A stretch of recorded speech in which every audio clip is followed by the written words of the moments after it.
હા બોલો. જય સચ્ચિદાનંદ.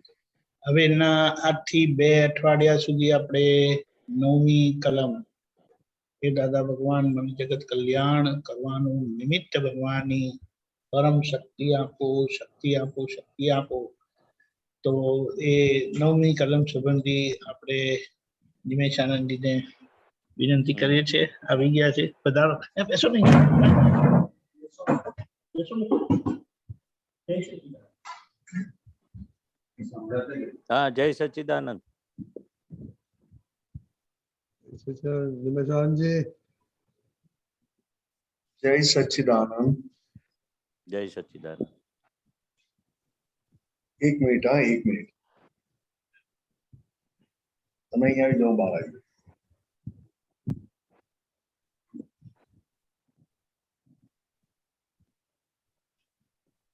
નિમેશભાઈ બોલે છે. એક જ મિનિટ, હા, જોઈન થાય છે.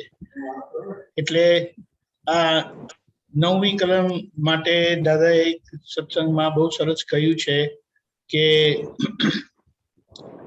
દોષ જોવો અને દોષ વિચારવો. વિચારવું એટલે ખાલી વિચાર સ્વરૂપે આપણા મનમાં કશી વાત આવી કોઈના માટે કે આવું કરે છે, તેવું કરે છે, અને આપણે એને સિક્કો મારીએ જ્યારે કે હા એ એવું કરે છે, તો એ જ્યારે સિક્કો મારીએ છે ને એને એમ કહેવાય છે કે એ જોયેલો દોષ કહેવાય, એટલે દોષ પ્રત્યક્ષ થયો કહેવાય. અને જ્યાં આપણે કોઈને દોષિત જોઈએ ને, એટલે તમે જે કીધું ને, આપણો ચહેરો બદલાઈ જાય, બગડી જાય, એ તરત એની અસર આવી જ જાય. અને ખાલી વિચારમાં હોય તો હજી નક્કી નથી થયું, અંદર રમ્યા કરે છે. એટલે વિચાર આવવો સ્વાભાવિક છે, કારણ કે આપણે એવી બધી માન્યતાઓ લઈને આવેલા છે. પણ આપણને જ્ઞાન મળ્યું છે, અને નહીં મળ્યું તો દાદાએ કીધું છે કે અમે જગતને નિર્દોષ જોયું છે. તો એમણે કેવી રીતે નિર્દોષ જોયું, એમણે એમ કીધું છે, એમને એક વાણીમાં આવ્યું છે કે અમે અમારી દ્રષ્ટિ નિર્દોષ કરીને જગતને નિર્દોષ જોયું. એટલે આમ નિર્દોષ દેખાય એવું નથી, પણ આપણે નક્કી કરીએ અને દ્રષ્ટિનો ઉપયોગ કરીએ તો પછી આપણને ચોક્કસ નિર્દોષ દેખાય, અને પછી આપણો સિક્કો વાગે કે નહીં, નિર્દોષ જ છે. તો આ સંબંધમાં આપણે નિમેશાનંદજીને વિનંતી કરીશું. નિમેશાનંદજી, જય સચ્ચિદાનંદ. અનમ્યુટ કરો એક મિનિટ. જય સચ્ચિદાનંદ. ખાસ તો દાદા ભગવાને જગત કલ્યાણના જગત કલ્યાણમાં નિમિત્ત બનનારા પરમાત્મા સ્વરૂપ પુરુષ એવા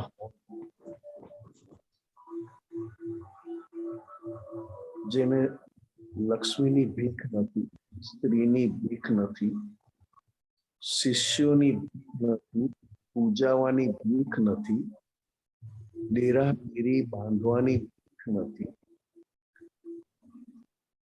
જેને કોઈ પણ પ્રકારની સાંસારિક ઈચ્છા રહી નથી, નિરીક્ષક દશા છે, એ આ જ્ઞાની પદ ને પ્રાપ્ત કરે છે. અને જ્ઞાની પદ જગત કલ્યાણનું ઉત્તમ નિમિત્ત છે. 24 તીર્થંકર ભગવાન એ તીર્થંકર પદને પામીને જગત કલ્યાણના નિમિત્ત બને, પણ સાથે સાથે જ્ઞાની પદ એટલું બધું ઊંચું પદ છે કે જ્ઞાની પાસેથી જ તીર્થંકર ભગવાન થતા જાય છે, અને તીર્થંકર ભગવાન જ્ઞાની પાસેથી તીર્થંકર ગોત્ર બાંધી શકે છે. કારણ કે જ્ઞાનીનું પદ એટલું ઊંચું છે,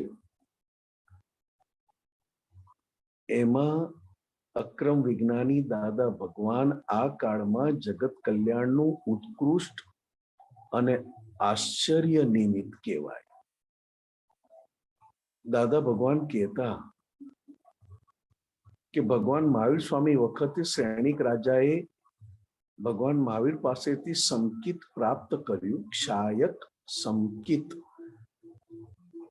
આ પ્રાપ્ત થયા પછી એમને જે સુખ અને આનંદ આવ્યો, તો એમણે એ સમયમાં એમના રાજ્યમાં, એટલે ખૂબ મોટું રાજ્ય, એમાં ઢંઢેરો પીટાવ્યો કે જેમને ભગવાન મહાવીર ની પાછળ ઘર છોડીને નીકળી જવું હોય, એટલે કે ઘર છોડીને પોતે ભગવાન મહાવીરના શિષ્ય એટલે કે સાધુ થવું હોય, તો જાઓ, તમારા ઘરની અને તમારા મા બાપની જવાબદારી મારા માથે. આવું એક ઉચ્ચ પ્રકારનું સૈનિક રાજાએ ખૂબ હૃદયથી નિયાણું કરેલું કે દરેકના ઘરની અને મા બાપની જવાબદારી મારી. એ વખતે સૈનિક રાજાએ આટલું કરીને તીર્થંકર ગોત્ર બાંધી લીધેલું. અને એવું છે પણ ખરું કે આવતી 24ના પ્રથમ તીર્થંકર એ સૈનિક રાજા છે. કારણ કે જગત કલ્યાણ માટે પોતાની પુણ્ય લોકોને આત્યંતિક સુખ પમાડવામાં જે નિયાણું કરે છે, નિયાણું એટલે ફક્ત એક જ નિશ્ચય. એ નિશ્ચયની સામે ગમે તે આવે, એ નિશ્ચયમાં ક્યાંય ખંડિત ના થાય. ગમે તેટલું સંસારનું સુખ આવી જાય, ગમે તેટલું સંસારમાં એમને એક પદવી મળે, યશ મળે, અથવા તો ઊંચામાં ઊંચું પૂજાવાના સંજોગો ભેગા થાય, તેમ છતાં એના આ નિયાણા અને આ જે નિયાણું કર્યું છે એમાં સહેજ પણ ફેરફાર ના થાય. સંસારનું ગમે તે સુખ આવે અથવા ગમે તે પ્રકારનું દુઃખ આવે, ના એમના આ નિયાણામાં ફેરફાર થાય કે ન પોતે પોતાનામાં ફેરફાર કરે. સંજોગોને આધીન નક્કી કરવું એ સંજોગાધીન છે, અને સમજણ અને અનુભવના આધારે નક્કી કરવું એ એક પ્રકારનું સંસારમાં નિયાણું કહ્યું. ધન્ય છે જગત કલ્યાણ આ શબ્દ, આ વાક્ય દાદા ભગવાન થકી મહાત્માઓના દરેકના અંદર આ બીજ મુકાયું, એ પણ દાદા ભગવાનની જ આજ્ઞાથી છે. કોઈની પોતાની મરજીથી આ બીજ પડે એવું નહોતું. તે આ કાળમાં 9મી કલમ આપી વારંવાર બોલાવીને અંદર બીજ પડાવી આપ્યું હોય તો આ દાદા ભગવાને. એટલે દાદા કહેતા કે જગત કલ્યાણ કરતા પહેલા અથવા જગત કલ્યાણના નિમિત્ત બનતા પહેલા પોતાના મન વચન કાયાનું કલ્યાણ કઈ રીતે થાય એ પૂરેપૂરું એને સમજી લેવું પડે. જે દાદા ભગવાને જ પાછી કહ્યું કે પોતાના મન વચન કાયાનું જગત કલ્યાણ એ સૌ પ્રથમ તો એના પુરુષાર્થમાં છે, અને પુરુષાર્થથી આગળ એના નિશ્ચયમાં છે કે ગમે તેવું સંસારનું સુખ આવી જાય તેમ છતાં એ લપસે નહીં. વિષય વિકારથી ના લપસે, લક્ષ્મીથી ના લપસે, પૂજાવાથી ના લપસે.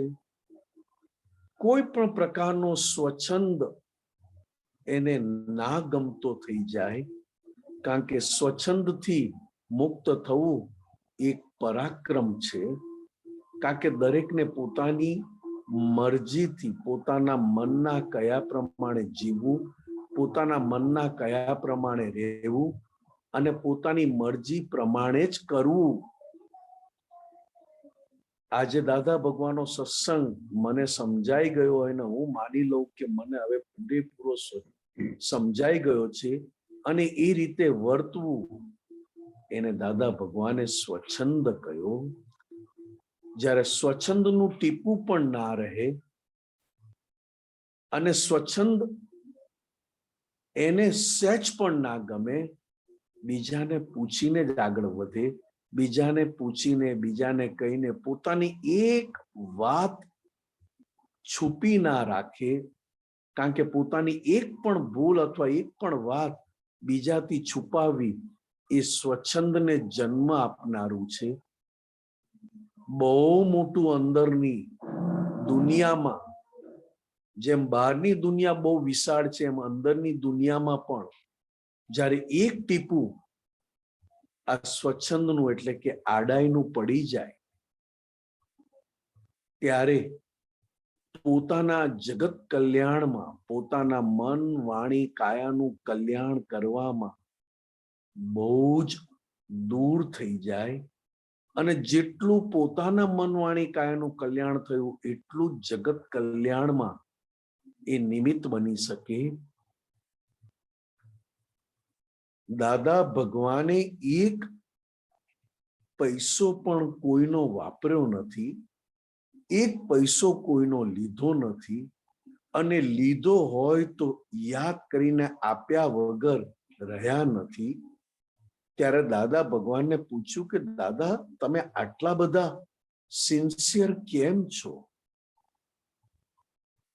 ત્યારે દાદા ભગવાને કહ્યું કે અમારા ઉપર એક નાનો અમથો પણ ક્લેમ કોઈનો રહી જાય તો એટલું જગત કલ્યાણમાં ઓછું આવે, એટલું જગત કલ્યાણ થવામાં ડાઘ રહી જાય. એટલે જેટલું અમારા ઉપર કોઈનો પણ ક્લેમ ના રહે, કોઈ અમારા ઉપર વાંધો ના ઉઠાવી શકે, કોઈ અમારા ઉપર આંગળી ના ચીંધે, એટલું જગત કલ્યાણ જેમ છે તેમ યથાર્થ થઈ શકે. અહીંયા દાદા ભગવાને પોતાનો વ્યવહાર અને વ્યવહારની પ્યોરિટીથી જ નિશ્ચય જે ખુલ્લો થયો, એ વ્યવહાર વાળો ભાગ એટલો બધો ચોખ્ખો, એટલો બધો ક્લીન અને એટલો બધો પ્યોર કે નિશ્ચય એવો ખુલ્લો થયો કે એ નિશ્ચય ખુલ્લો થયા પછી અંબાલાલ નામનું મન વાણી કાયા એવા ચોખ્ખા થયા કે જગત કલ્યાણમાં ઉત્કૃષ્ટ નિમિત્ત બન્યા. આજે જ મેં એક ક્લિપ સાંભળી, દરેકને મોકલી છે આ ક્લિપ. એમાં દાદા ભગવાન કહે છે કે ફક્ત અમારું હાસ્ય જુએ ને તો પણ એના કંઈક પાપો ધોવાઈ જાય. અમારું હસતું મોઢું જુએ ને તો કેટલાય પાપો ધોવાઈ જાય. કારણ કે આવું મુક્ત હાસ્ય ક્યારેય જોવા મળે નહીં. આ મુક્ત હાસ્ય અમારી સાહજિકતા, અમારી સહજ દશા ના દર્શન લોકોને થાય.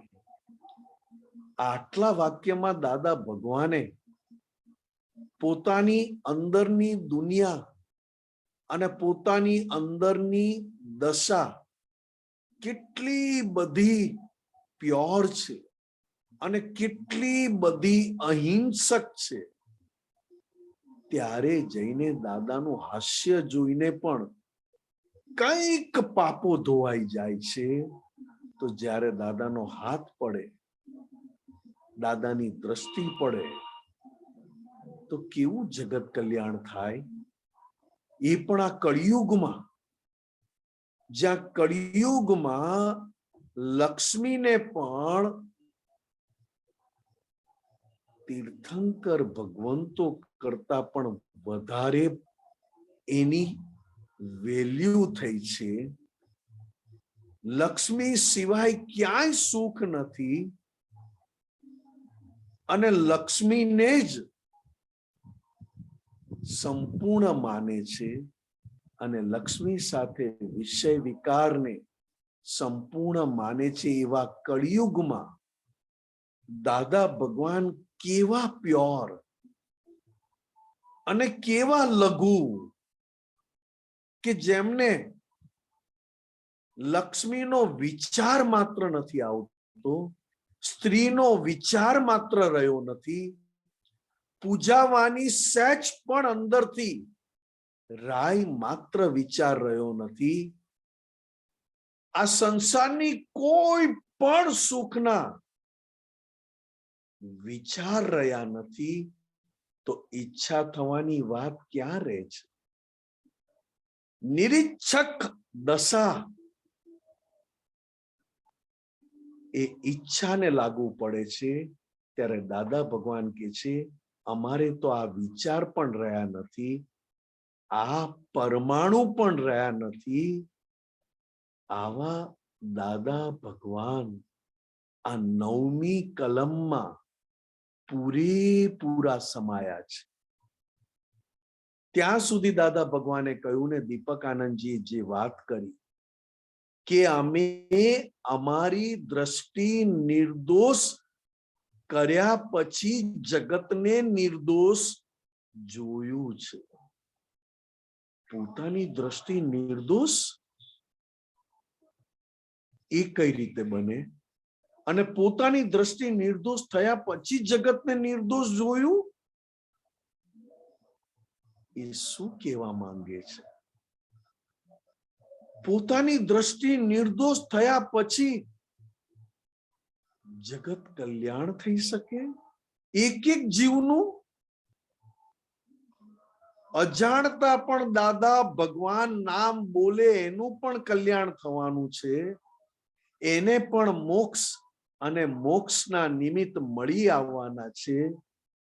અજાણતા પણ દાદા ભગવાનની પૂઠ જોઈ હોય તો પણ એને પણ જગત કલ્યાણના નિમિત્ત મળી આવશે.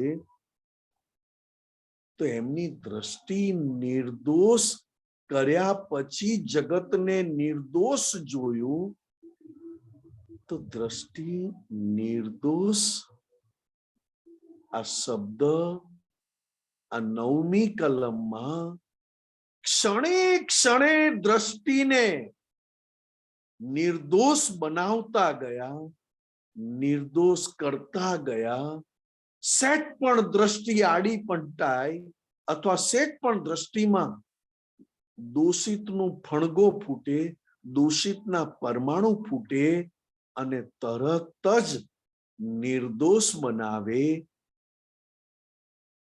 અને એ નિર્દોષ દ્રષ્ટિમાં જ જગત કલ્યાણ સમાયેલું હતું.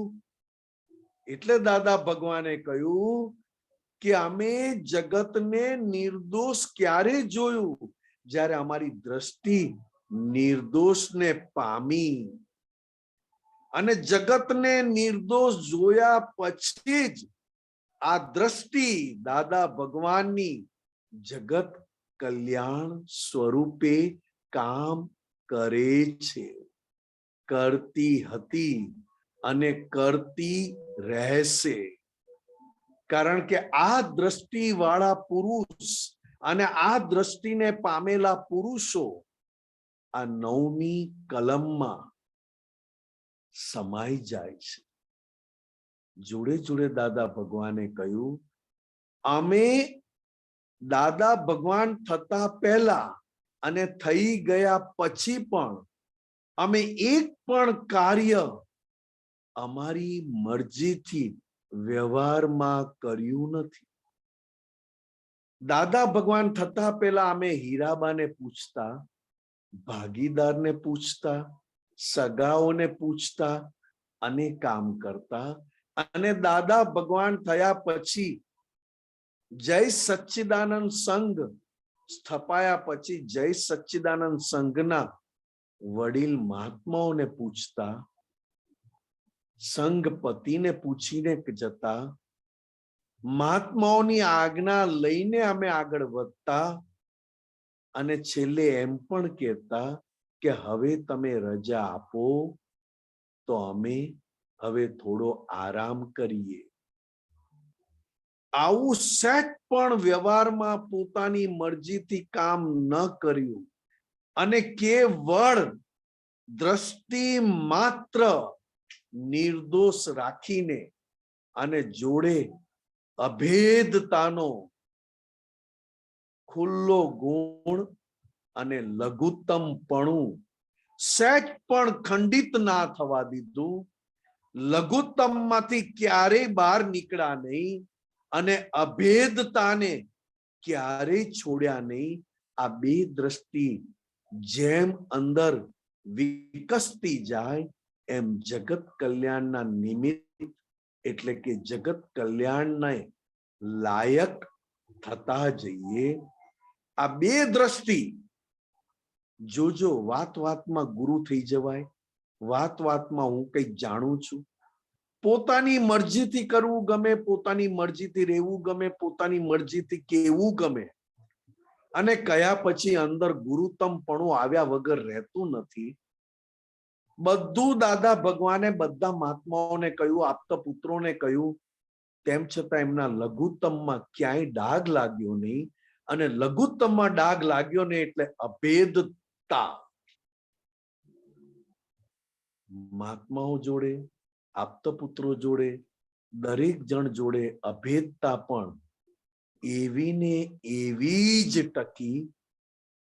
ઘરમાં નહીં, બધે જ શરૂઆત થઈ ઘરમાં, કારણ કે ઘરમાં લઘુ થવું, ઘરમાં ટ્રસ્ટી થઈને રહેવું અથવા તો ઘરમાં ગેસ્ટ બનીને રહેવું, એ ઊંચામાં ઊંચી અભેદતા પ્રગટ કરવામાં, આ વ્યવહારમાં આ લાયક થવું પડશે.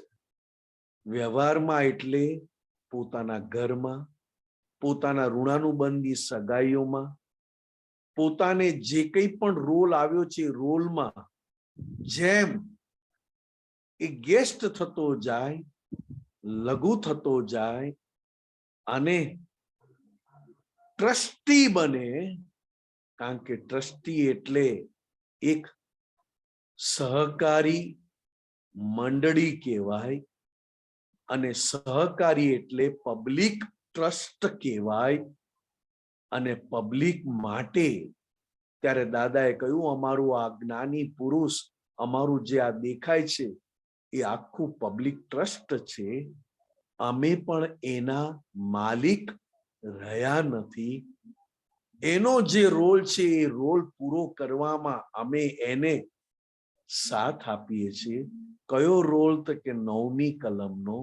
અને 9મી કલમનો રોલ પૂરેપૂરો હાર્ટીલી બજાવ્યા પછી પણ દાદાએ કહ્યું, આ અક્રમ વિજ્ઞાન એ અમારી માલિકી નથી અને અમને આ પ્રગટ થશે, અક્રમ વિજ્ઞાન થકી જગત કલ્યાણ થશે એ અમને પણ ખબર નહોતી. આ તો મહાત્માઓની ઉત્કૃષ્ટ પુણ્ય, એના આધારે અમને અક્રમ વિજ્ઞાન પ્રગટ થયું છે અને એ અક્રમ વિજ્ઞાનના માલિક અમે નથી. અમે નિમિત્ત માત્ર છીએ. પુણ્ય તમારા મહાત્માઓની, તમે બધા મહાત્માઓની છે અને અસલ અક્રમ વિજ્ઞાન તો ઋષભદેવ ભગવાન પહેલા તીર્થંકરનું છે. ક્યાંય પણ સહેજ પણ માલિકી ઊભી કરી નહીં, થવા દીધી નહીં. ત્યારે જગત કલ્યાણમાં પણ સહેજ પણ આટલો પણ ડાઘ રહ્યો નહીં. એટલે દાદા કહેતા કે અમે તમને જે જગત કલ્યાણ કર્યું છે એ હવે એક અવતારી સિમંદર સ્વામી ભગવાનના દર્શન કર્યા પછી, જી દીપક આનંદજી મારી જોડે છે અને ખૂબ સરસ દ્રષ્ટાંત એમણે મને યાદ દેવડાવ્યું કારણ કે 9મી કલમ એટલી બધી વિશાળ છે. મેં દીપક આનંદજીને પહેલા કહી દીધું કે તમે બોલી નાખો, એકદમ તમે મને કહ્યું છે આજે, અને હું તો બધા જબ્બા લેંગા ઉતારીને શાંતિથી બેઠો હતો, અને જબ્બા લેંગા પહેરાવ્યા પણ એમણે જ મને આજે. દાદા ભગવાન આ અક્રમ વિજ્ઞાનની આજ્ઞા લેવા ખંભાતમાં વડવામાં જે વડવા તીર્થ જે રચાયું છે એ કૃપાળુ દેવના નિમિત્તે. કૃપાળુ દેવ એટલે શ્રીમદ રાજચંદ્ર. એ ક્રમિક માર્ગમાં આ કળિયુગમાં બહુ ઊંચા અને ટૂંક સમય માટે જ્ઞાની થઈ ગયા. એ કૃપાળુ દેવની ઉંમર ફક્ત 33 વર્ષની અને પોતે દેહ વિલય પામ્યા. એ કૃપાળુ દેવ નું વડવા, એ વડવામાં ઋષભદેવ ભગવાનનું મંદિર, નીચે ઉતરવાનું, અને દાદા ભગવાન વારંવાર એ ઋષભદેવ ભગવાન પાસે આજ્ઞા લેવા જતા, પ્રભુ તમે આજ્ઞા કરો, હવે હું કોને જ્ઞાન અને આ જગત કલ્યાણ એટલે કે કોનું કલ્યાણ કરું, એમાં નિમિત્ત બનવું. કરતા કરતા કરતા કરતા ઋષભદેવ ભગવાન એટલે અત્યારે વર્તમાન તીર્થંકર શ્રી સિમંદર સ્વામી, જે મહાવિદેહ ક્ષેત્રમાં હાજર છે. કારણ કે આ વડવા તીર્થ ક્ષેત્રમાં ઋષભદેવ ભગવાન મૂકેલા ને અસલ અક્રમ વિજ્ઞાન પ્રગટ થયું હતું ઋષભદેવ ભગવાનના નિમિત્તે. અને આ કાળમાં ઋષભદેવ ભગવાન એટલે વર્તમાન તીર્થંકર શ્રી સિમંદર સ્વામી. ત્યારે છેલ્લે ઋષભદેવ ભગવાન એટલે સિમંદર સ્વામી ભગવાને પણ બધી સત્તા દાદા ભગવાનને સોંપી દીધી અને કહ્યું કે હવે તમારે આજ્ઞા લેવા આવવાની જરૂર નથી.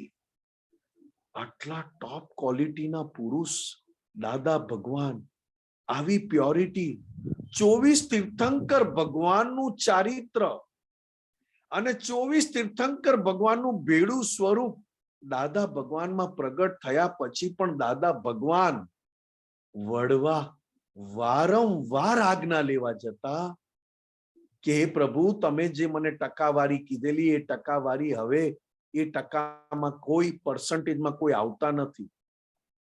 તો ઋષભદેવ ભગવાન ઉતારતા જાય, પ્લસ, પાર અને માઇનસ, અને છેલ્લે કહી દીધું તમને જે ભેગો થાય એ જ લાયક કેજો, એને જ લાયક માનજો. હવે તમને જે ભેગો થાય એનું કલ્યાણ તમે કરી નાખજો. અમે બધી સત્તા તમને સોંપી. જુઓ સિમંદર સ્વામી, જુઓ ઋષભદેવ ભગવાન, અને જુઓ આ તીર્થંકર ભગવાનના વિતરાગ શાસન દેવ દેવીઓ, કે આવી લઘુત્તમતા અને આવું ક્યારેય બન્યું નથી. એમાં કળિયુગમાં લઘુત્તમ બનવું એ શક્ય જ નથી. કારણ કે કળિયુગમાં ગુરુત્તમ થઈને અધોગતિમાં જવું સહેલું છે, અને કળિયુગમાં લઘુત્તમ બનીને ઉર્ધ્વગતિ અને મોક્ષ, રોકડો મોક્ષ આપવો એ તો બહુ મોટી એક્ઝામ છે. બધી પરીક્ષામાંથી પાસ થયા. તીર્થંકર ભગવાનની, સિમંદર સ્વામીની, 24 તીર્થંકર ભગવાનની, અને 24 તીર્થંકર ભગવાનના વિતરાગ શાસન દેવ દેવીઓની, અને ત્યાં સુધી નિષ્પક્ષપાતી શાસન દેવ દેવીઓની પણ પરીક્ષામાંથી પાસ થયા. છેલ્લે છેલ્લે દાદા ભગવાને કહ્યું કે અમને કુદરતી આદેશ થયો છે, નિષ્પક્ષપાતી ત્રિમંદિર બાંધો, અને તો જ આ જગતનું કલ્યાણ થશે. ઘરે ઘરે સિમંદર સ્વામી ભગવાનની આરતી અને ઘરે ઘરે સિમંદર સ્વામી ભગવાન જ્યારે પહોંચશે ત્યારે આ 3 મંદિર એ જગત કલ્યાણનું ઉત્તમ નિમિત્ત બનશે. અને આ 3 મંત્ર અને 3 મંત્રના 3 મંદિર, જેને નિષ્પક્ષપાતી મંદિર કહ્યું, જે સૌ પ્રથમ દાદા ભગવાનની પ્રત્યક્ષતામાં અને દાદા ભગવાનની આજ્ઞાપૂર્વકનું એક ક્ષેત્ર, એ મંદિર સુરત, કામરેજ, એ જગ્યા પણ દાદા ભગવાને પોતાના દર્શનમાં જોઈ. કુદરતી બનવું એવું અને એ જગ્યા પર જવું અને વિધિ થવી, 1.5 કલાક કુદરતી એ જગ્યા પર કહ્યું કે આ જગ્યા પર મને લઈ જાઓ, ગાડી રોકો અને હવે મને આ જગ્યા પર ઉતારો. 1.5 કલાક વિધિ કર્યા પછી કહ્યું કે અહીંયા નિષ્પક્ષપાતી 3 મંત્રનું મંદિર બંધાશે અને આ મંદિર આખા જગતનું આધ્યાત્મિક સેન્ટર, આખા વિશ્વનું આધ્યાત્મિક સેન્ટર બનશે. નિષ્પક્ષપાતી, વાડો નહીં, સંપ્રદાય નહીં, નિયમ નહીં, ત્યાગ નહીં, જાત નહીં, એવું નિષ્પક્ષપાતી એ મંદિરમાં કંઈક દાન આવ્યું તેમ છતાં એ મંદિરમાં ક્યાંય તકતી નથી મુકાઈ. તકતી એટલે નેમ પ્લેટ કે આ વ્યક્તિના આટલા રૂપિયાનું દાન. કારણ કે દાદા કહેતા કે જો તકતી મુકાઈ જશે તો પુણ્ય ખર્ચાઈ જશે. અમે તો એવી પુણ્ય બંધાવીએ છીએ મહાત્માઓ પાસે કે એક અવતારી થઈ મહાવિદય ક્ષેત્રમાં સિમંદર સ્વામીના દર્શન કરી અને મોક્ષે જાય. એટલે ત્રિમંદિર કામરેજમાં જે બંધાયું એનું નામ પણ દાદા ભગવાને રાખ્યું મહાવિદેહ તીર્થધામ. કમ્પ્લીટ એમાં પણ દાદા ભગવાનની પ્યોરિટી જ કામ કરે છે. ક્યાંય પણ ડાઘ લાગે નહીં. એ મંદિરમાં લક્ષ્મી સંબંધી, વિષય વિકાર સંબંધી કોઈ પણ પ્રકારનો ત્યાં પણ એ ધંધો થાય નહીં. દાદા કહેતા કે અમારી વાણી પૈસાથી વેચાય નહીં અને એને પૈસાથી મૂલ્ય થાય નહીં. એવી અમારી અમૂલ્ય વાણી છે. જો અમારી વાણી પૈસાથી આપતા થઈ જશો તો અમારી વાણી અમારા જેવું કામ કરતું ઓછું થઈ જશે. એટલે એમની વાણી ક્યાંય વેચાય નહીં. આ મંદિર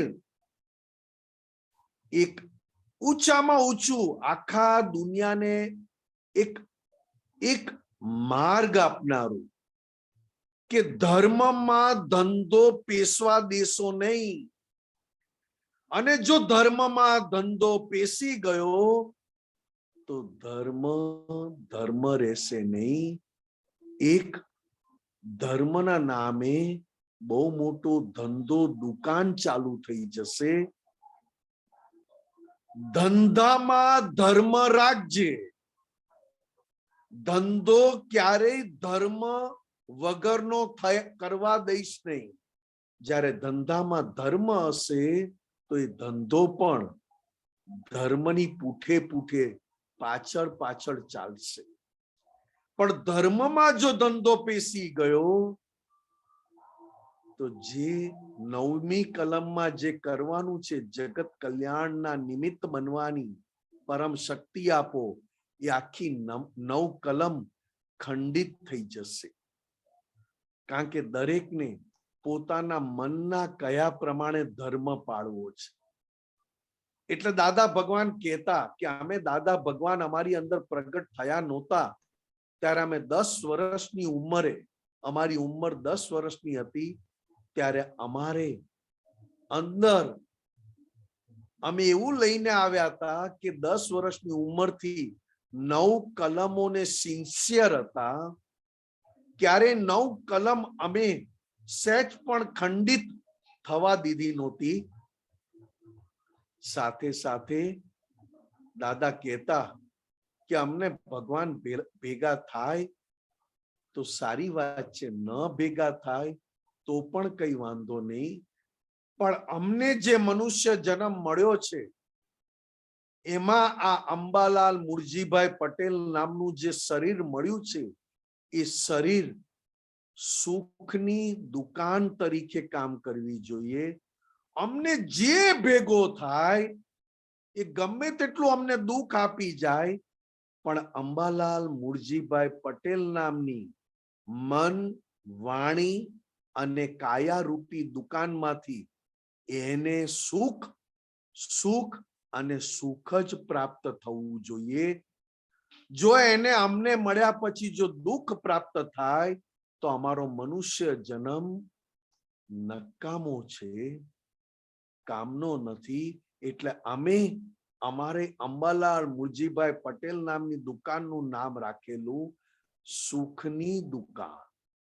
એ જ સુખની દુકાન કામરેજ ત્રિમંદિર અને કેલનપુરી ત્રિમંદિર, જ્યાં દાદા ભગવાનના અંતિમ સંસ્કાર એટલે કે અગ્નિ સંસ્કાર 2 જાન્યુઆરી 1988 દાદા ભગવાનનો દેહ વિલય પામ્યો 2 જાન્યુઆરીએ, અને 5 જાન્યુઆરી 1988 કેલનપુરીમાં દાદા ભગવાનના અંતિમ સંસ્કાર કર્યા, અગ્નિ સંસ્કાર કર્યા મહાત્માઓએ.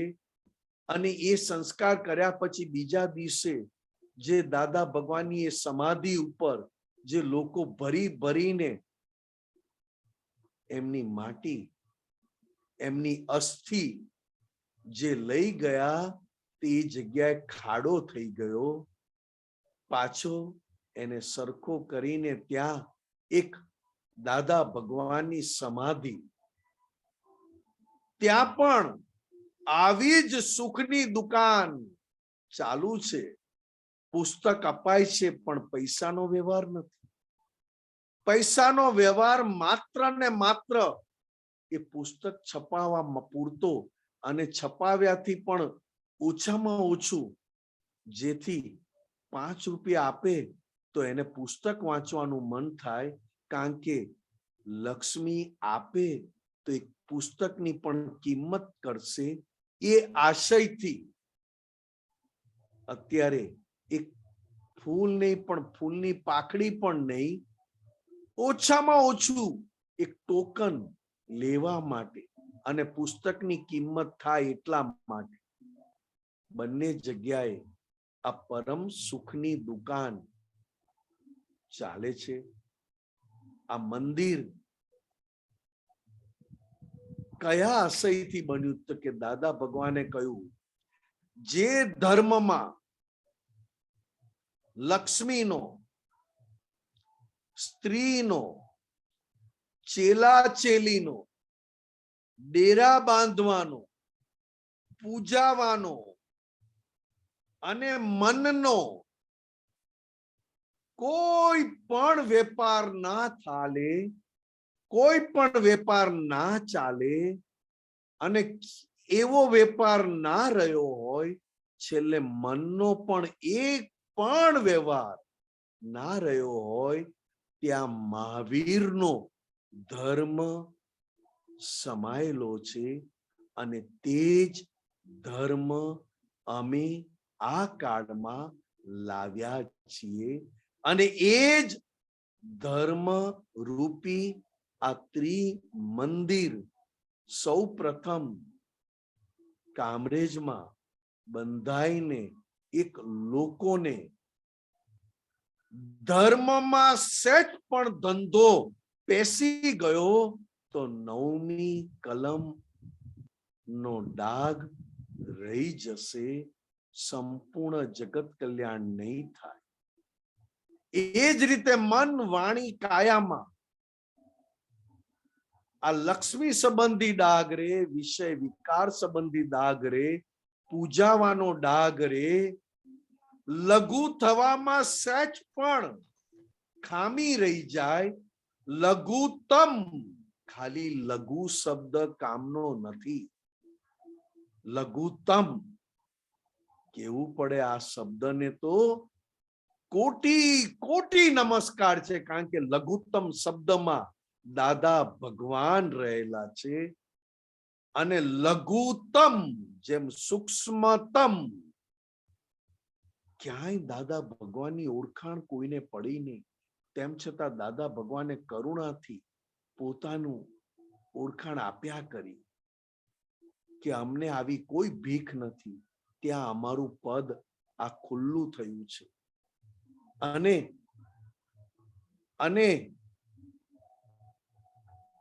લઘુત્તમની સાથે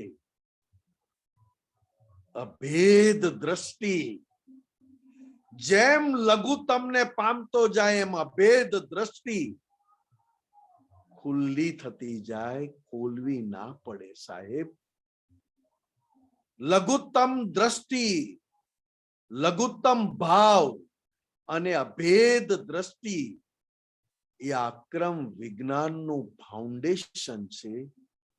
અક્રમ વિજ્ઞાન એટલે આ કાળમાં હાજરા હજુર સાક્ષાત દાદા ભગવાન પોતે.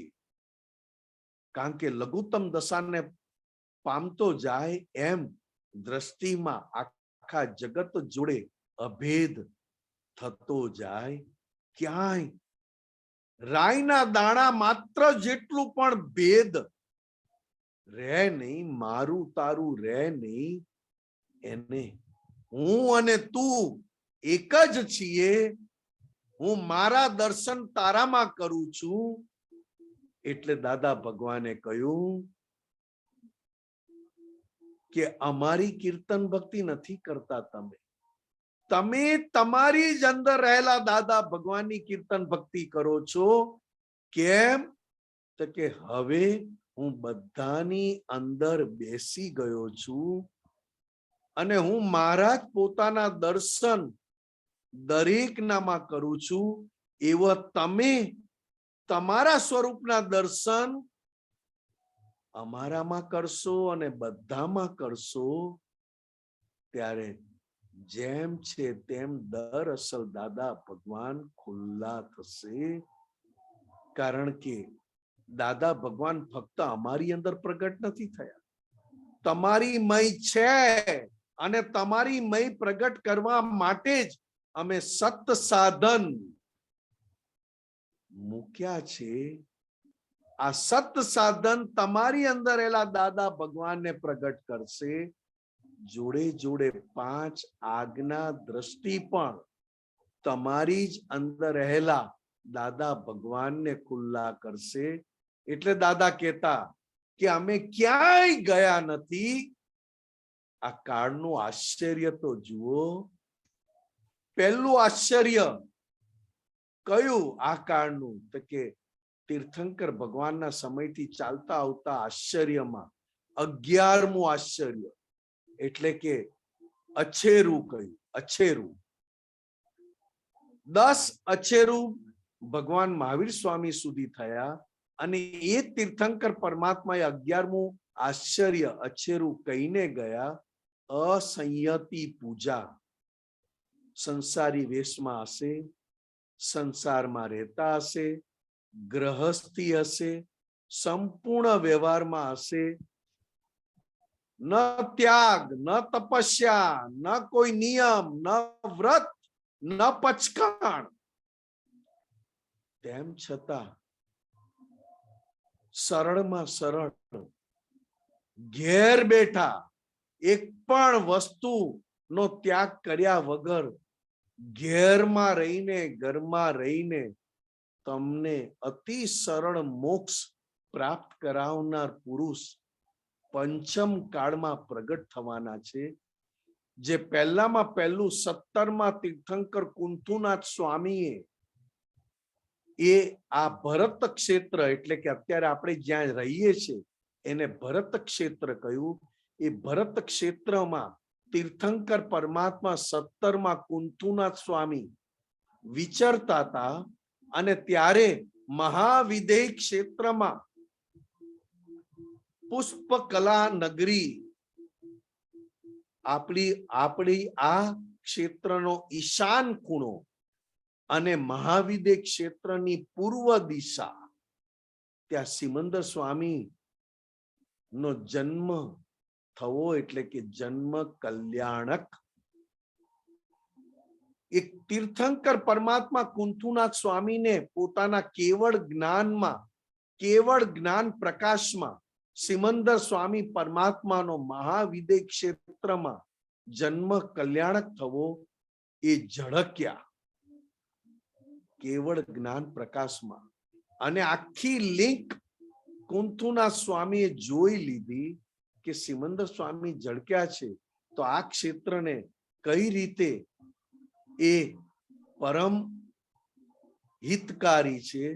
એ આખી લિંક જોયા પછી કુંથુનાથ સ્વામીએ કહ્યું, અતિ અતિ અતિ સરળ મોક્ષ માર્ગ પંચમારામાં ખુલવાનો છે કે જેમાં મન, વાણી, કાયા ફ્રેક્ચર થયા હશે અને મન, વાણી, કાયા રૂપી સાધન પણ મોક્ષ માટે કામમાં નહીં આવે.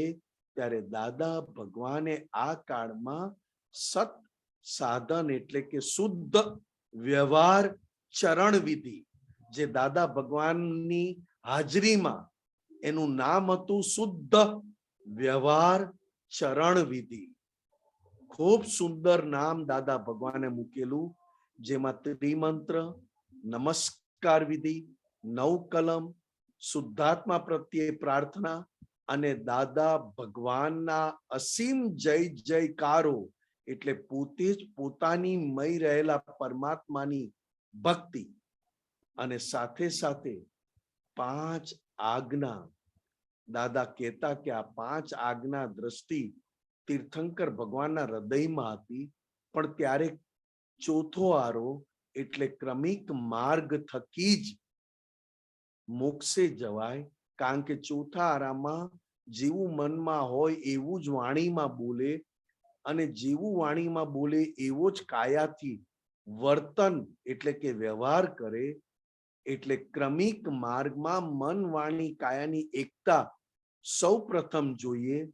એટલે તીર્થંકર ભગવાનના હૃદયમાં પડેલી આજ્ઞા એ સમયમાં ખુલ્લા કરવાની જરૂર જ નહોતી પડી. અને આ કાળમાં દાદા ભગવાન થકી તીર્થંકર ભગવાનના હૃદયમાં રહેલી 5 આજ્ઞા આ કાળમાં ખુલ્લી થઈ.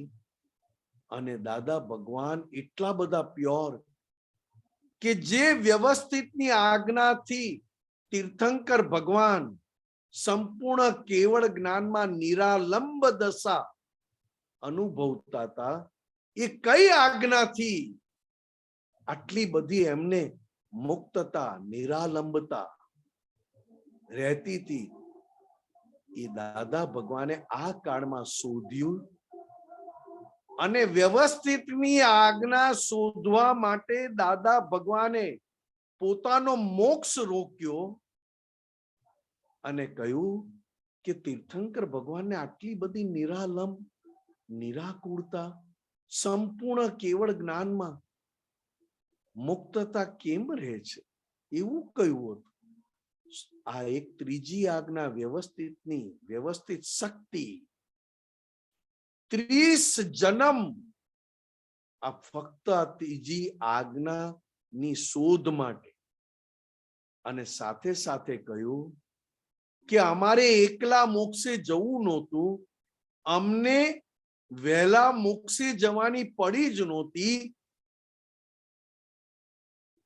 અને એમણે તીર્થંકર ભગવાનની હાજરીમાં નિયાણું કરેલું કે માઇનસમાં માઇનસ માર્ક વાળા, જેને મોક્ષે જવું નથી અને મોક્ષની પડી નથી, ફક્ત ને ફક્ત લક્ષ્મી અને વિષય વિકારની પડી છે, એને અમારે મોક્ષને લાયક બનાવવા છે, એને અમારે મોક્ષે લઈ જવા છે. એટલે દાદા ભગવાનની જગત કલ્યાણની શરૂઆત એટલે કે 9મી કલમની શરૂઆત કળિયુગથી શરૂઆત થઈ. કળિયુગમાં દાદા ભગવાનને ઓળખનાર નહોતા, મોક્ષ જોઈતો નહોતો ને મોક્ષની પડી પણ નહોતી. એવા કળિયુગમાં પંચમારામાં દાદા ભગવાન ઘરે ઘરે જઈને પોતાની કોઈ કિંમત ના કરવા દીધી. ફક્ત ને ફક્ત એમની જે રોલ મળ્યો તો જગત કલ્યાણનો, કારણ કે જગત કલ્યાણની ભાવના તીર્થંકર ભગવાનની હાજરીમાં કરેલી કે અમને મોક્ષની ઉતાવળ નથી, અમને મોક્ષ થોડો મોડો મળશે તો ચાલશે, પણ અમારે જ્યાં મોક્ષની પડી નથી એવા લોકોને મોક્ષને લાયક બનાવવા છે, માઇનસમાંથી મોક્ષને લાયક એવા ટકા પર્સન્ટેજ ઉભા કરીને આપવા છે. ત્યારે દાદા ભગવાન ઘરે ઘરે ગયા, ઘરે ઘરે સંસારના પ્રોબ્લેમ સોલ્વ કર્યા, ઘરે ઘરે જઈને એ સંસાર એમનો સરળ બનાવ્યો. ત્યારે એમણે મોક્ષ માટે દાદા ભગવાન પાસેથી એ મોક્ષ પ્રાપ્ત કર્યો. ત્યારે દાદા કહેતા, અમારી કિંમત ના કરતા, અમને અમારી કિંમત કરવાની પડી નથી, અમને અમારું નામ પણ કાઢવું નથી, અમને અમારો ફોટો મૂકવાની પણ ઈચ્છા નથી.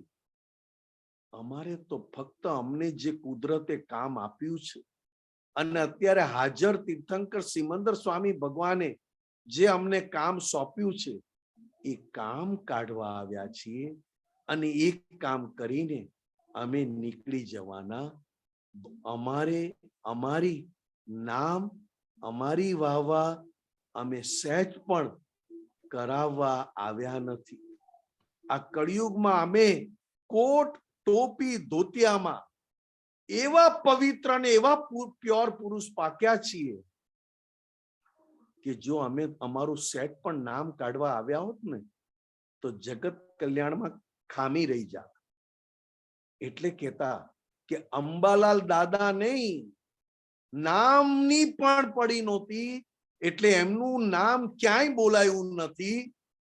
દાદા ભગવાન તરીકે જ ઓળખ્યા અને દાદા ભગવાન તરીકે જ લોકોએ બોલાવ્યા. આજે પણ દાદા ભગવાન, દાદા ભગવાન, દાદા ભગવાનના અસીમ જય જયકારો. અંબાલાલ દાદા નામ પણ ક્યાંય, જો જગત કલ્યાણની કેવી ભાવના હોય ત્યારે નામ સામેથી કહ્યું કે અમે અંબાલાલ, ભાદરણના પટેલ, કોન્ટ્રાક્ટનો નગોડ ધંધો કરનારા, પણ મહી જે પ્રગટ થયા છે તે 14 લોકના નાથ. કે અમે એમને અંદર કહી દીધું કે શું કામ અમારી અંદર પ્રગટ થયા, બીજે જાઓ ને. તો કે બીજે આવી કોઈ જગ્યા જ નથી જ્યાં અમે પ્રગટ થઈ શકીએ. આવી ખુમારી અંદરવાળા ભગવાનને પણ કીધું કે તમારે બીજે જવું હોય તો જાઓ, અમારે હવે અમારા નામ અને અમારે અમારી વાહવા માટે જન્મ્યા નથી. ત્યારે અંદરવાળા ભગવાન કહે છે, તમને તમારી નામની પડી નથી, વાહવાની પડી નથી, આવી ચોખ્ખી જગ્યા છોડીને અમે ક્યાં જઈએ, અમે તો અહીંયા જ રહેવાના. ત્યારે દાદા ભગવાને કહ્યું, મહી પ્રગટ થયા તે દાદા ભગવાનને તેવા તમારી અંદર છે જ. અને 9 કલમ એવી દાદા ભગવાનને અંદર સિન્સિયરિટી પ્રગટ થયેલી. એ 9 કલમ સૌ પ્રથમ પોતાની જાતને છેતરતો બંધ થાય અને લોકો પાસે છેતરાવું ગમતું થાય. 2 વાક્ય બહુ સમજવા જેવા છે. પોતાની જાતને છેતરતો બંધ થાય એટલે કે પોતાની જાત પ્રત્યે સિન્સિયર થતો જાય અને લોકો પાસે છેતરાવું ગમતું થાય કે ક્યારે કોણ મને છેતરનારો ભેગો થાય, અમને કોઈ છેતરનારો ભેગો થાય એટલે અમારો દિવસ આજે ઉત્કૃષ્ટમાં ઉત્કૃષ્ટ થયો.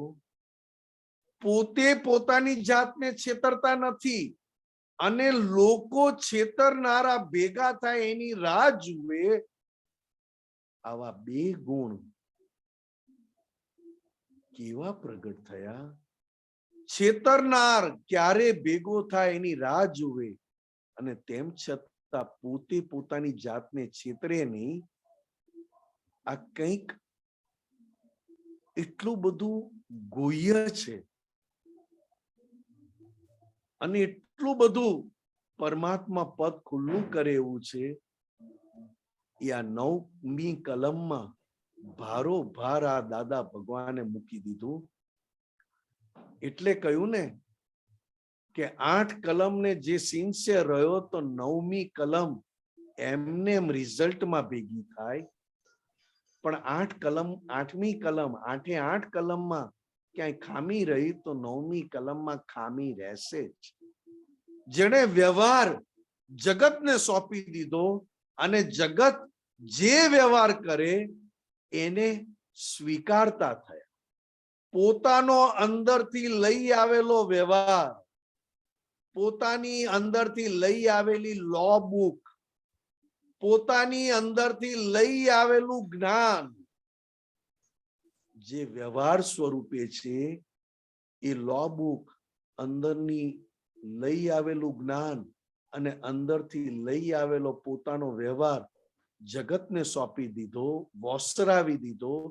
અને જગતે જે વ્યવહાર કર્યો દાદા ભગવાન જોડે, એ વ્યવહારને 100% કોઈ પણ પ્રકારના અભિપ્રાય વગર, અપેક્ષા વગર, આશા વગર, કેવળ પ્રેમ સ્વરૂપ થઈને જગતે આપેલા વ્યવહારને સ્વીકારતા ગયા.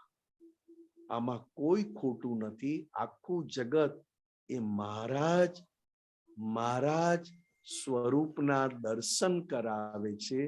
જગત અને જગત થકી થતો વ્યવહાર એ બીજું કોઈ જ નથી, મારો જ પોતાનું પ્રતિબિંબ છે. જગત મારાથી જુદું નથી. આ જેમ સ્વીકારતા થયા તેમ અંદરની દુનિયા, અંદરની લો બુક અને અંદરથી અંદર જે લઈ આવેલું જ્ઞાન, જે વ્યવહાર સ્વરૂપે, એ બધું જગતને વોસરાવી દીધું. ધન્ય છે આ દાદા ભગવાનને કે આવી વિતરાગતાના દર્શન અને આવી વિતરાગતાની ઓળખાણ, ઉઘાડો સંયમ, ઉઘાડું પુરુષાર્થ, ઉઘાડો પરાક્રમ અને ઉઘાડું માલિકી વગરનું જીવન. ત્યારે દાદા ભગવાને કહ્યું કે અમારું હાસ્ય પણ જો કોઈ જોઈ જશે ને તો એના કેટલાય પાપો ધોવાઈ જશે. આવું કશાય વગરનું હાસ્ય, માલિકી વગરનું હાસ્ય, મુક્તતા વાળું હાસ્ય, નિરંતર વર્તમાન દશા વાળું હાસ્ય, વર્તમાનમાં જીવી તો બતાવો સાહેબ. પોતાની અંદરની દુનિયાથી મુક્ત થઈને તો બતાવો સાહેબ. ગમે તેટલી જ્ઞાનની વાત થાય પણ એ બધું જ્ઞાન વ્યવહારમાં વપરાઈ જાય છે, અંદર ઉઘાડ કરતો નથી. અને વ્યવહારમાં વપરાયેલું જ્ઞાન વ્યવહારમાં વાહવામાં વપરાઈ જાય ત્યારે દાદા ભગવાને લીકેજ શબ્દ,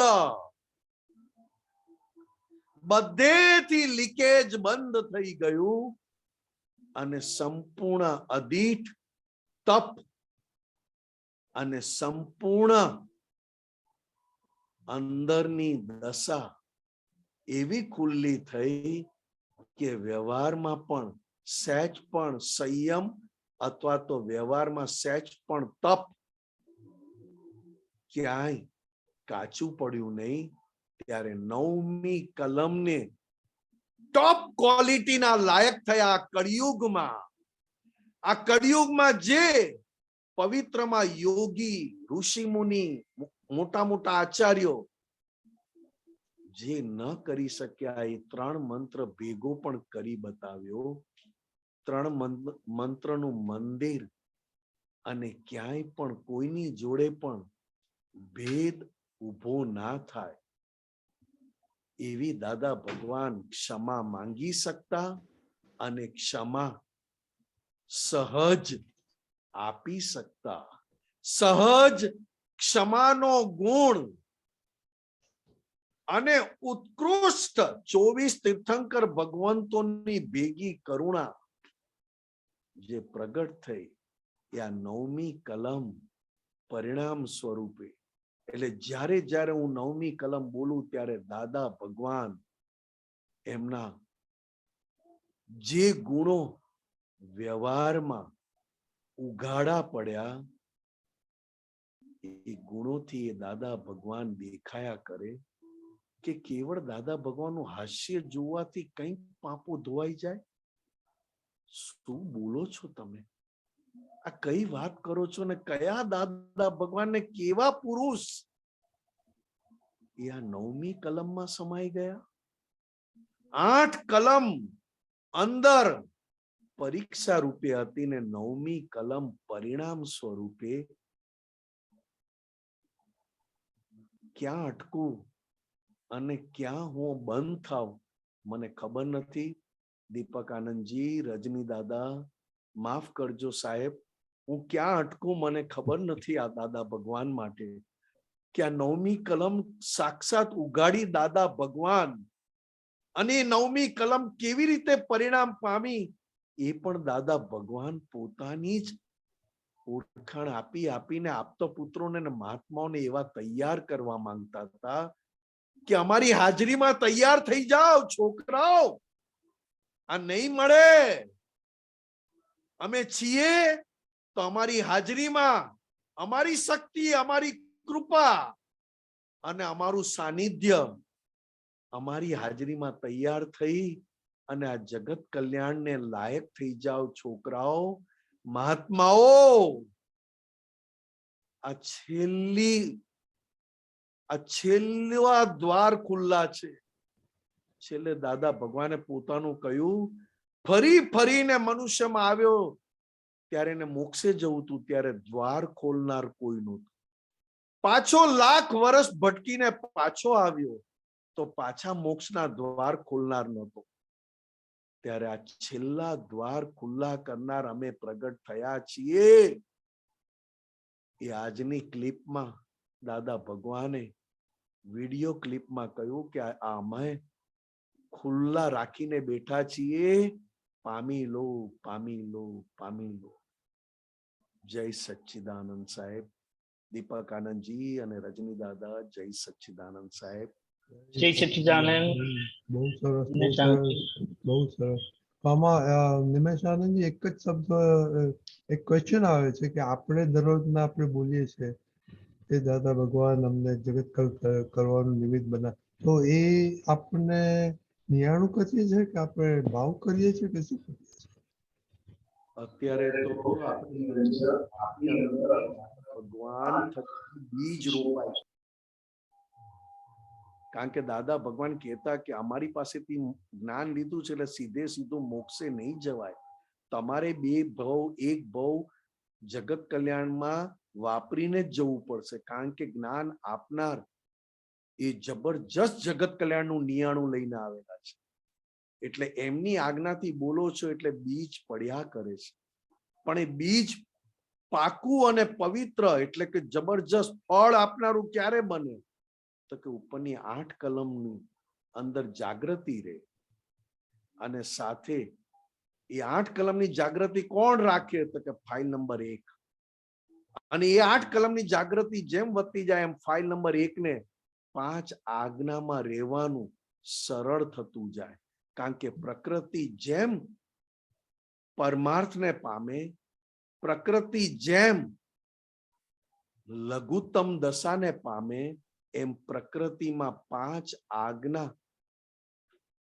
એ અંદર પ્રગટ થતી જાય. 5 આજ્ઞા સ્વરૂપ આ પ્રકૃતિ થતી જાય.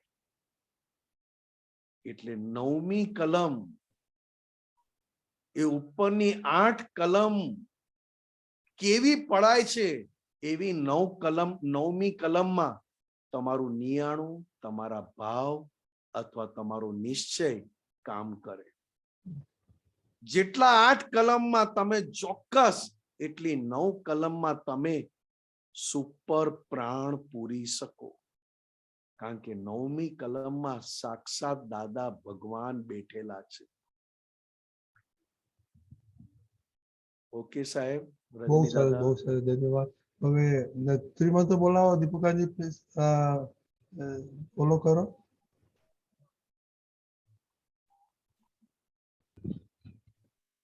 નમો વિતરાગાય નમો વિતરાગાય નમો અરિહંતાણમ નમો વરિહંતાણં નમો સિદ્ધાણમ નમો સિદ્ધાણં નમો આયર્યાણમ નમો આયર્યાણં નમો વજ્જાયાણમ નમો વજ્જાયાણં નમો સહસાહુણમ નમો લોય સવસાહુણં એસો પંચ નમોકારો એસો પંચનમુખારો સૌ પાવપણાસણો શવપાવપ્રણાસણો મંગલાણમ ચ સવ્યેસિમ મંગલાણં ચ સવેસિં પડમમ ભવૈ મંગલમ.